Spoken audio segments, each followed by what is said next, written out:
Hallelujah! Praise the Lord. Ang mataas na pagpupuri, pagluwalhati, pagdadakila, pasasalamat ay tanging sa ating pinakamamahal na Panginoon po lamang.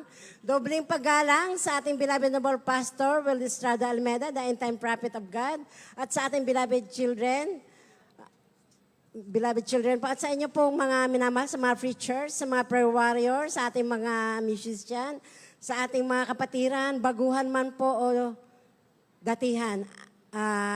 Good evening na po sa inyong lahat. Hallelujah.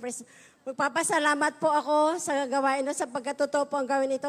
Nasave po ako 1992 dahil po sa karamdaman na cancer.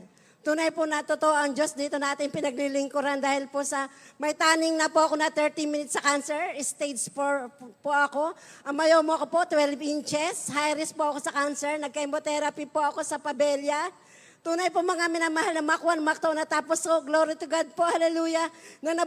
Dako po ako sa Luneta po mga minamahal. Habang ako po nakakumpay, nagpunta po kami ng Luneta dahil po sa gawain na Malapens. Tunay po nung nakita ko po ng mga himala na Malapens at tunay po nung bautisman po ako dito sa Marikina. Praise the Lord, hallelujah. Gumaling po ako instant, hallelujah. Amen, glory Dahil to po sa God. cancer na aking karamdaman, nataning na 30 minutes, bleeding po ako ng 6 months. Hallelujah, nakalbo po ako sa chemotherapy. Ang maputi lang po sa akin ay ang aking mga ngipin at saka mata. Tunay po natutupo po dahil nangingitim po ako na parang uling. Hallelujah, praise the Lord. Tunay po na binago po ako ng dakilang Diyos na makapangyarihan sa pangunat dalangin natin, beloved Honorable Pastor Will Estrada Almeda. Yan po ay pinagpala sa akin ng dakilang Diyos na makapangyarihan. Tunay po na totoo ang gawain na ito. Totoo po ang pinangangaral ng ating beloved noble pastor, Will Estrada Almeda, the end-time prophet of God. Hallelujah. At isa pong patotoo na, ang aking pong pamangkin sa orthopedic, ito po ay nurse. Sabi niya, tita, natatakot na po ako kasi yung 2 breast ko sumasakit na po. 1 week na po siya na nag-aalala kung saan siya nagpunta. Sabi ko, huwag kang mag-alala. Pumunta ka sa gawain na mahal na Panginoon sa Jesus Miracle Crusade. Alam mo naman yon.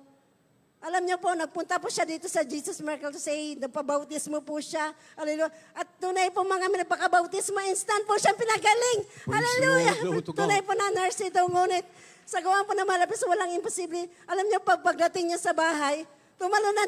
Sabi niya, Mama, magaling na ako. Hallelujah. Amen. Praise the Lord. Ito po yung nurse. At nagpunta po siya sa NKTI po. At doon po siya nagpa-biopsy pa para daw po for sure na siya po ay negative.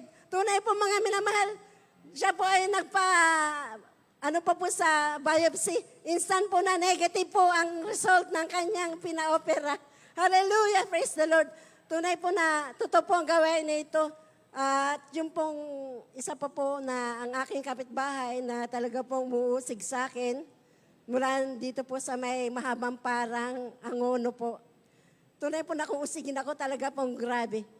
Dahil po ito ay sa pamamagitan ng kanilang pagbabalik loob ng 24 years po na nawala sila sa mahal na Jesus. Tunay po na binigyan po silang dalawa na mag-asawa ng karamdaman na siya po ay stroke at ang isa po ay diabetic po. Ang sister ay nakatingin po sa taas. Ngunit ang tingin niya pala ay sa baba. Tunay po mga minamahal. Sabi ko, walang imposible sa magbalik loob lang kayo. Ganun din po ang kanyang beloved husband na dati hindi po nakakapag-drive ng motorsiklo.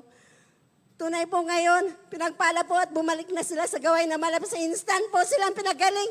At sila po ay dumadalo na sa Isburo po sa Angono po, sa mahabang parang. Glory to God po.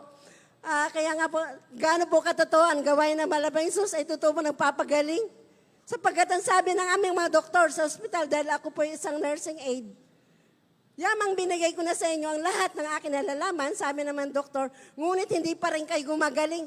Iasa nyo na lang sa pinakamamahal ng Jesus. Glory to God po sapagkat sa ospital po, bulak pa lang may bayad na, samantalang dito, libre po mga minamahal. Hallelujah. Yes, glory to Praise God. the Lord. Hallelujah.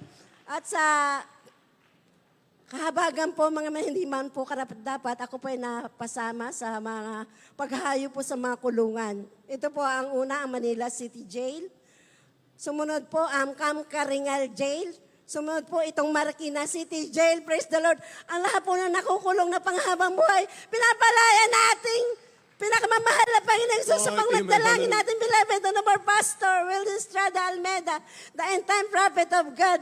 Kaya nga po mga minamahal, hindi po nagbibiro ang gawain nito sapagkat dito po tayo ay nag-aayuno. Kapag tayo sinabi mag-ayuno, tayo ay hindi kumakain ng kanin, ulam, prutas, tubig. Nabubuhay tayo na walang kainan, wala pong ulcer. Kaya nga po mga minamahal, totoo po ang gawain na ito, hindi po nagbibiro.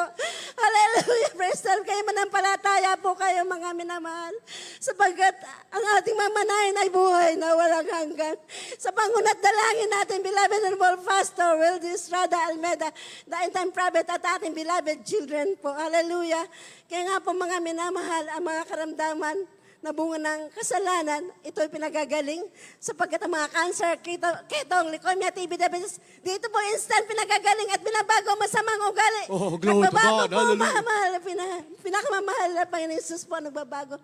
Tunay po na tayo ay manampalataya lamang sapagkat darating na mahal na Panginoon. Ang aking beloved husband po ay kinuha na mahal na Panginoong Jesus. Una po, ng mild stroke. Tunay po na nag-work pa siya.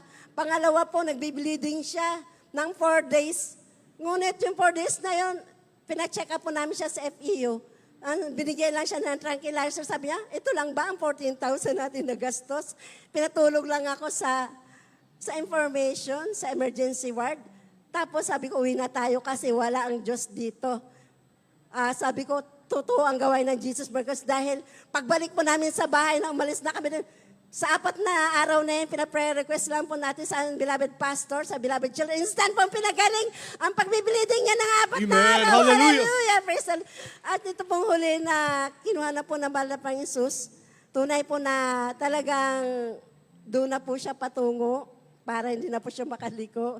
Dahil po bali 3 years lang po ang pinaglingkod niya sa mahal na Panginoong Jesus. Kaya tunay po na totoo ang gawain na ito dahil 8 hours lang po siya na nagkaroon ng karamdaman at kinuha na siya ng mahal na Panginoon Jesus. Kaya nagpapasalamat po ako sa pinakamamahal sa pangunat dalangin ng beloved pastor.